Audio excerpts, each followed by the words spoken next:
গঙ্গায় স্নান করতে গিয়ে লালগোলায় জলে ডুবে মৃত্যু দুই কাকাতো ভাইয়ের। মুর্শিদাবাদের লালগোলা ব্লকের শীতের নগরে গঙ্গায় স্নান করতে গিয়ে মর্মান্তিক মৃত্যু হলো দুই কাকাতো ভাইয়ের।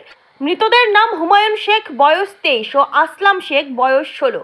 তারা কলকাতার ঠাকুরনগর এলাকার বাসিন্দা। ঈদের ছুটিতে গ্রামের বাড়ি বেড়াতে এসে ঘটল এই দুর্ঘটনা।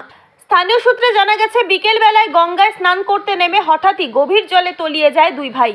স্থানীয় বাসিন্দারা উদ্ধার করে হাসপাতালে নিয়ে গেলে চিকিৎসকরা তাদের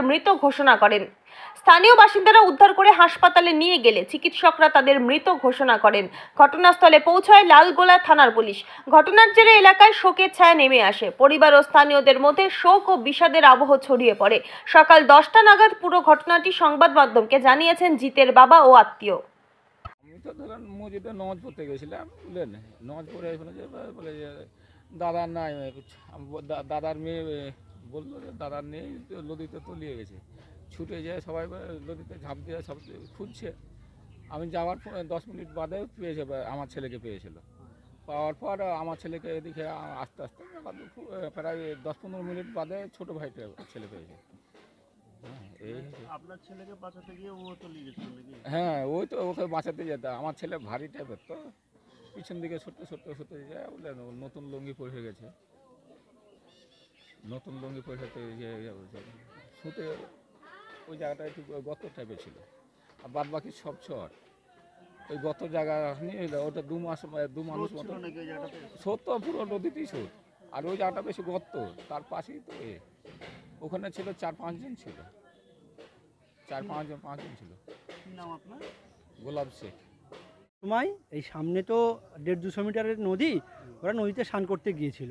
স্নান করতে গিয়ে হুমায়ুন বলে যে 22-23 বছরের যুবকটা, ও সাঁতার জানে না, ও পা পিছলে মানে গভীর নদীতে চলে গিয়েছিল। তারপরে ওকে এখন পাচ্ছে না, ওরই নিজেরই চাচাতো ভাই আসলাম বলে 16 বছরের ছেলে, সে তখন ওকে তুলতে গিয়েছে। এবং যেহেতু হুমায়ুন যে আছে ও খুব ভারী ছেলে, লম্বা চওড়া ছেলে, তো ওকে না তুলতে পেরে ও 2-3 বার চেষ্টা করে ও নিজেও জলের সঙ্গে স্রোতে অনেক দূরে চলে গিয়ে ওরও মৃত্যু হয়। পরবর্তীতে কেউ হাসপাতালে নিয়ে যায়, এরও মৃত্যু ঘটেছে। এই হচ্ছে কারণ। হুমায়ুন বড় না আসলাম? হুমায়ুন বড়, হুমায়ুনের 23 বছর চলছে। ও কি করতো? কোনো চাকরি? ও হ্যাঁ, একটা প্রাইভেট কোম্পানিতে আইটি সেক্টরে জব করতো। আর যেটা ছোট, ও কি করতো? ছোট এবছরেই মাধ্যমিক দিত, সে 10 ক্লাসে উঠেছে। কোথায় কোথায় পড়াশোনা করতো? পড়াশোনা কলকাতায় করতো। কলকাতায় কোন স্কুলে? স্কুলটা তো আমি পড়াশোনা করতো? কলিকাতার যে ব্রজবহন আছে টালিগঞ্জের নিকটবর্তী, ওই স্কুলে পড়াশোনা করতো। দুজনের লাশ কখন পাওয়া গেছে? দুজনের লাশ, হুমায়ুনের লাশ মানে ডুবার মিনিট 10 তুলে নেওয়া হয়েছিল। আর এই যে ছেলেটা যে আসলাম, ওকে হুমায়ুনকে বাঁচাতে গিয়ে নিজেই তলিয়ে গেছিলো, চলে গেছে দূরবর্তীতে, তার লাশ আধা ঘন্টার মধ্যে পাওয়া গেছিল। কে হয় আপনার?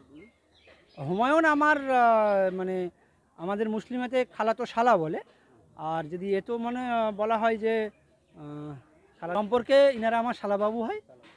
আর এই ঘটনা ঘটেছে, এখানে কোনো রকম কোনো হিংসা বিদ্বেষের কোনো ঘটনা নেই। জাস্ট ঈদেতে ছুটিতে বাড়িতে এসেছিলো এরা সবাই, কলকাতার টালিগঞ্জের হরিদেবপুরের এলাকায় থাকে। আর এই গ্রামের এসে আর বিকেলবেলা 5টার সময় স্নান করতে গিয়ে এই ঘটনা ঘটেছে। আমার নাম সাইফুদ্দিন মল্লিক।